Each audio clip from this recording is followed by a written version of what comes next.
family grows, it's especially a blessing to me to see all of these dear adult people who can support their younger sister. And so, why are we doing this? And what I'd like to mention first is, even though that this is for Gorgonía, Like that dog, I think that this... That's why Dad, like I did. Like this. Hey guys. That's why Dad. You guys have to be quiet about the toys. What's important is that this is not just information that is important for young ladies. It's very important for everybody. Young men especially. You people who are married, this is hopefully some review. Hopefully it's a good lesson. But definitely you men, you need to be aware of these things, because you should be looking for these things in your spouse. So why are we doing this? What is the purpose and what is the goal? So we'll just do a little bit of a review. The reason we do this is that when we grow up, Gorgonía, when we grew up, we did not have any clear guidance on what it was to be a real man or a real woman. We didn't have the true light. We were not a part of the Holy Catholic and Apostolic Church, and we did not live in a society that did not know how to guide and direct people, which has actually just only gotten worse and worse since we were young people. As you children were beginning to grow, Mom and I realized that we wanted you to understand what a godly man and a godly woman was, and to give you a clear path to become a godly woman. In your case, the young men, godly woman, a godly man. No, not a godly woman for the men. We want them to be godly men.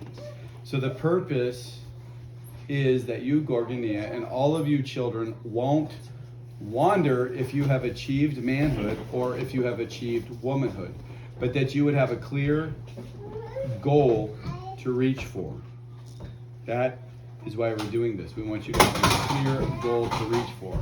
And our goal as parents is that each of you become a truly godly man or godly woman. So I want to review some definitions. We want you to know them, and more than that, we want you to live them. We want you to live these definitions. Not only do we want you to know them, we want you to live these definitions out. We want them to be a part of who you are. These definitions characterize a godly woman. These words that you're going to work on are piety, or that we want you to have demonstrating in your life. Piety, purity, domesticity, and submissiveness. And I'm going to read the definition of all of these things. Basil, sit down, son, right now. Piety is fear of God. Piety is fear of God and love for God shown by implicit obedience to God. Okay? Implicit obedience is just this desire to be obedient. It's that you want to be this. And that is what true piety is. There is a word called, I have a really hard time pronouncing this, Myrmidon, I think. Myrmidon. But a myrmidon was a servant who obeys his master without question or hesitation. It is also, and that is what we should be as Christians. We should be like that to God, to Christ, to the Holy Catholic and Apostolic Church. Piety is also reverence for parents, being devoted to their honor. Okay, so being devoted to their honor. So if someone's devoted to their honor of their parents, they're never going to dishonor them. They're not going to talk back to them. They're not going to have attitude. That is, to have attitude, to dishonor your parents, is to be not to be pious. Okay? Purity. So I'm going to read the definitions of purity now. Number one, purity is freedom from foreign mixtures, such as the purity of water. Okay? And how that relates to you is that you don't want to be mixed as if you are pure water. Don't want to have any unclean substances mixing with you. Number 2, cleanness or freedom from foulness or dirt. Number 3, freedom from guilt or the defilement of sin, innocence, as the purity of heart and life. Number 4, chastity, which is purity in the sense of freedom from the contamination of illicit emotional and sexual connections. Number 5, definition of purity is freedom from the improper or evil views. So like pure doctrine. So we want you to be pure in all of these ways. I mean, we don't care if you are dirty because you're pulling weeds. In fact, we like you to be dirty in that sense, but only with the stipulation that you will take a shower and get clean. But we want you to be pure in heart in all of these other ways. The other definition, there's 2 more, and the next one is submissiveness. Submissiveness is yielding to the will and the power of another. This is very important. True submissiveness is wanting to yield to your authority. Okay? Being willing to give up your own way and to obey your authority because you have lent your heart to them. Because you want to do what is right. This is what true submissiveness is. So, obedience is good, but obedience does not equal submissiveness. This is what you have to understand. So if you are obeying just because it's the right thing to do, that's better than not obeying. Definitely obedience is better than disobedience. But to obey, but to say, I disagree with you, but I'll do it anyway, that is unsubmissiveness. It is not to be submissive. To be submissive is to know you have your own will, you have your own way, but it doesn't really matter, and you're glad to do the authority's way. Okay? That's what it is to be submissive. And domesticity. It comes from the root of being domestic, and this is the word that belongs to. The word means belonging to the house or a home. Remaining much at home is what domesticity is. A godly woman's focus is the home. A godly woman's focus is the home. It is not about going out, whether or not she's married or single. It's not like, well, I'm not married, so I can just go out. But the heart of a godly woman is that she has domesticity in her heart. So there's no need to go out. I don't need to go to the club. I don't need to go dancing. I don't need to go shopping. I don't need to just go to the mall and look and look and look. That's not having the heart of domesticity. So you want to have a heart that is at home, is tending the home, is thinking about your responsibilities and your desires of being at home. Here are some verses to think about in regards to your life. As you listen, ask yourself, do I want to follow God? Do I believe Him? Will I obey Him? And the reason we are asking this is because you can be raised in a culture that is good. You can be raised in a godly culture. You can be raised in a pious Orthodox family. But you might not believe yourself.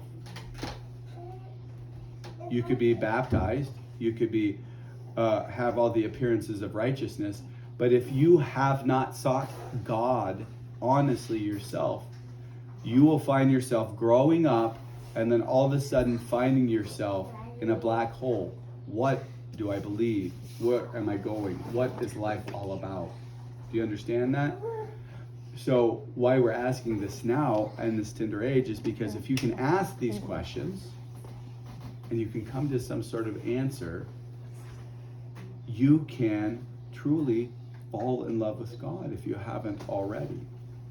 Because to be a disciple of Christ is to choose to fall in love with Christ. It's not like all of a sudden you're just like, oh, I love him. Because if that's what it is, I mean, it is for some people. That's how it starts for some people. But if that's what you think it is, then when you're like, I don't love Jesus, then you will not love Jesus by serving him. So it has to be like, I am choosing to follow him because he is God, he is my life, he is my choice. Nothing else matters. So as I read these, think to yourself, do I want to follow him? Do I believe him? Will I obey him? Because when the emotions are gone, these are the things that will hold you to the faith. Genesis 1:26-27. God says, let us make man according to our image and our likeness, and let them have dominion over ... And then he goes on to say, and God made man according to the image of God, male and female, he made them. Now, the image of God is that the image of God is that thing inside of man. It's not that we look like God, being in the image of God. It's something other than looking like God. It is that we have personhood. God is a person, he is a spirit, and is a person. God has a mind, he has a will, he has emotions, and we are created in the image of God with a mind to think. You have a mind to think.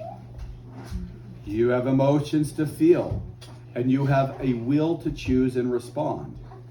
So you have personhood. We were created to have this characteristic work perfectly in concert with God's will for us. Okay? Our will, our mind, and our emotions was intended to work in perfect communion with God, in perfect concert with God, that we might have and continue to develop within us God's character. Jesus came down and taught us how that we can be like God, so that we would be children of God, having true love, mercy, patience, and so on.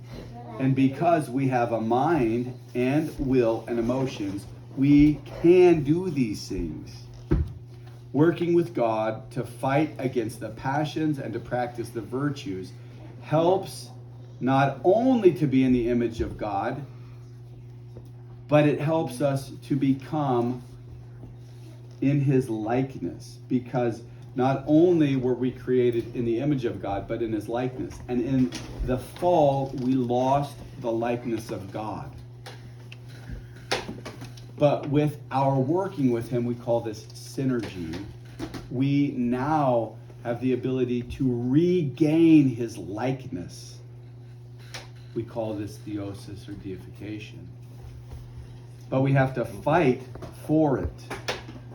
And we do that with our mind, our will, and our emotions. So number one, you were created to have the traits of God, that you would be holy, perfect, and pure. That is, that he wants, that is what God wants man to be. But he gave you a will. So that means that you don't necessarily have to be holy, perfect, and pure, but only that you can be holy, perfect, and pure if you want to be. But specifically, you and your kind, women, God says this in Genesis 2:18 to you, or to man, actually. He says this: it is not good that man should be alone. Let us make a helper suitable for him. Okay, so this is important for you, because this was a statement to man. This is important, but it's hard to say in this culture. The express intent of God, his purpose for making woman, was that she would help man. Help man. This is not a popular statement. He did not have in mind some kind of object for man's pleasure when he created woman, but the truth is that Adam could not do all of the work that God had for him. So Adam needed a helper suitable for him to help him fulfill God's will for his life. The woman is to help meet the needs of the man to fulfill God's will. Okay? This is very important. You were made to be a helper. You will either get married or you will not get married. These are the basic choices for every human being in this life. Either way, you need to help people. If you get married, you will be the helper to your husband. If you don't get married, likely you will become a nun. And if you don't become a nun, you will still be serving Christ in his church. Right? Makes sense?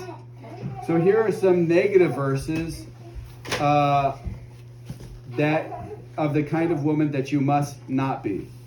Whoa, Dad, we're doing a lot. Yeah, this is a big transition. You're going from being a little girl into a young, virtuous maiden, hopefully. And so that's why we're going over all of these things. So let's look at the first one. Proverbs 5, verses 1 through 6. I'm reading these so that you can examine yourself in the light of these things in these passages, and avoid being like these women. So I'm going to ask you, and you need to ask yourself, am I loud? Am I a loud woman? Am I rude? Am I bossy? We might have some of these traits, especially when we're 12, 13, 14, 15, 16, 17, 18, 19, 20. We might have them all our lives, but that's what we're trying to avoid, right? But because you have brothers and sisters, you can look at yourself and see like, at the end of the day, maybe I was rude to my sister or brother. Ooh, maybe I was a bossy nag to my younger sister. And you have to ask yourself these questions, because you have to fight against these certain characteristics. But let's look at this passage in Proverbs.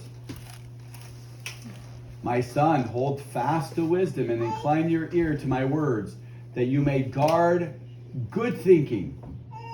And I command you with a perception of my lips, do not join yourself to a base woman, for honey drips from the lips of a prostitute. For a season she is pleasing to your taste. Afterwards, however, you will find her more bitter than gall, and sharper than a two-edged sword. For feet lacking discernment lead those using her down to Hades, whose with death her footsteps are not planted, for she does not travel the way of life, and her paths are slippery and not easily discerned. So obviously you don't want to be like that lady, do you? Who is an adulteress. This worthless woman uses her words to manipulate and flatter and to get her own way. Men, young men who are not married yet, if a woman flatters you and uses words to manipulate you and to get her way, then you are in big trouble if you are being sucked into that. Avoid that. Never allow your heart to be given to a man who is not your husband or your father. So until you get married, you are not supposed to give your heart to anybody except in the protection of your father's house, who will have your best interests in mind. And you need to protect both your mind and your body from those who would take what does not belong to them. So you are God's, and I am God's steward of you. And if you get married, your husband will then become the steward of you for God. But no boyfriend. This is not how it works.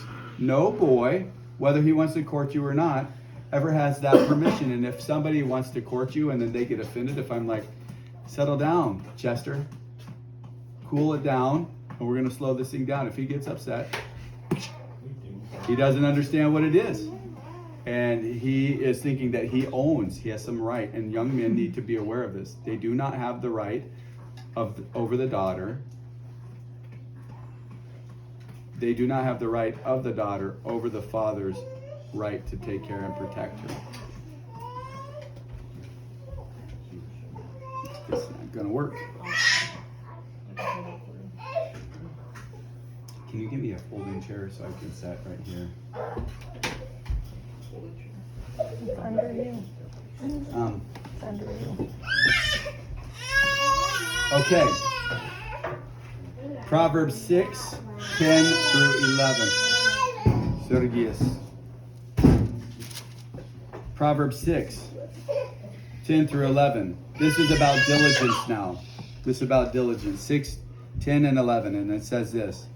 And go to the honeybee and learn how she is a worker and how solemnly she does her work, whose labors kings and common people use for health, and she is desirable for all and glorious.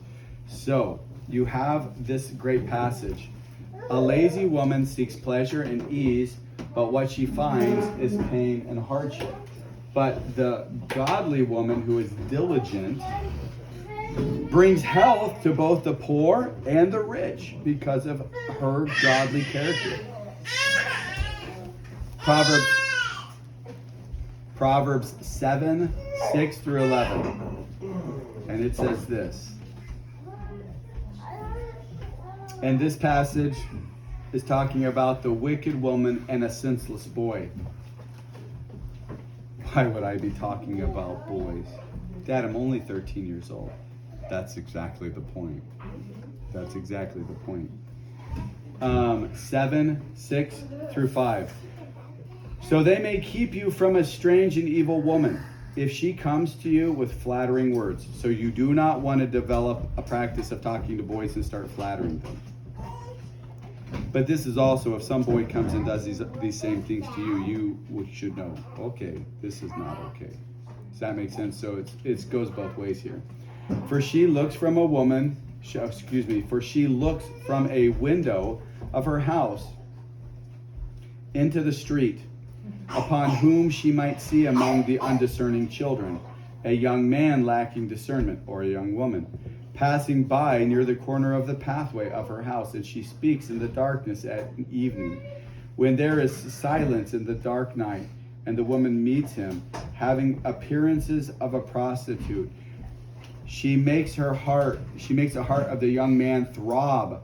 She is excited and debauched, and her feet do not rest at home. Now a senseless girl can likewise be swept away by a handsome man, or a man who speaks smooth words to her about how nice she is, how pretty she is, or how much he loves her.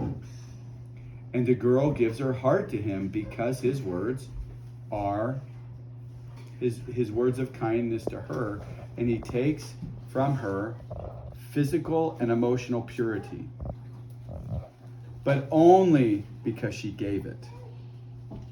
Do you get that?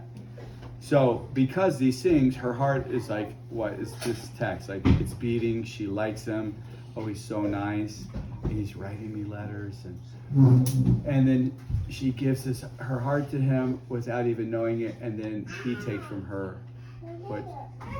what she would have wanted to give to her husband.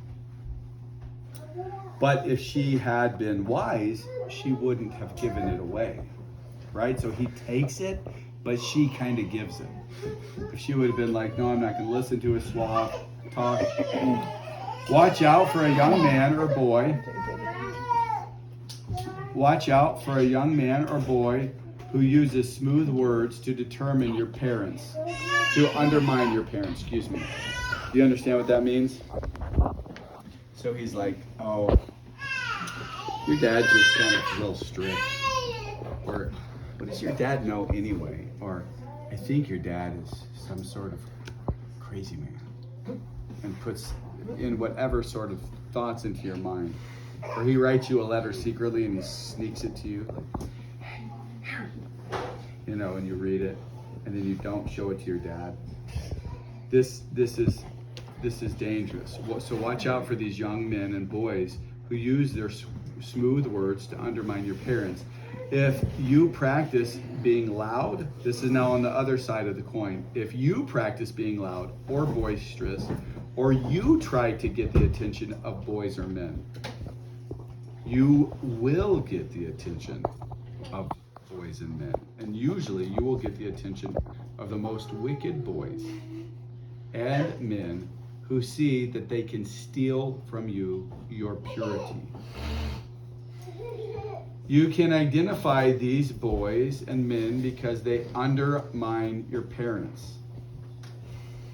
They're not thinking, this is a virtuous young girl. I'm not going to do anything to screw this chance up. I'm going to go talk to her dad. That's what a virtuous young man would be like. They disrespect your parents, and they will try to make you doubt your parents' love and wisdom. They will try to get you to think that they love you when they are simply lustful and just trying to get a piece. They will get you through your emotions or feelings to get you to feel good so that they can get what they want from you. If you listen to them, they will get it and they will destroy you. So when they come and say, oh, Gorgania, you seem so beautiful in the choir. Oh, Gorgania, that's really a beautiful dress you have on. You're just so beautiful. Would you like to take a walk? And your heart's like beating out of your chest. Then you know this is not a good situation. Get out of the situation. Okay, Proverbs 9, 13 through 17. It's the same thing, but the spirit of loudness and boisterousness. So I'm not going to read that one.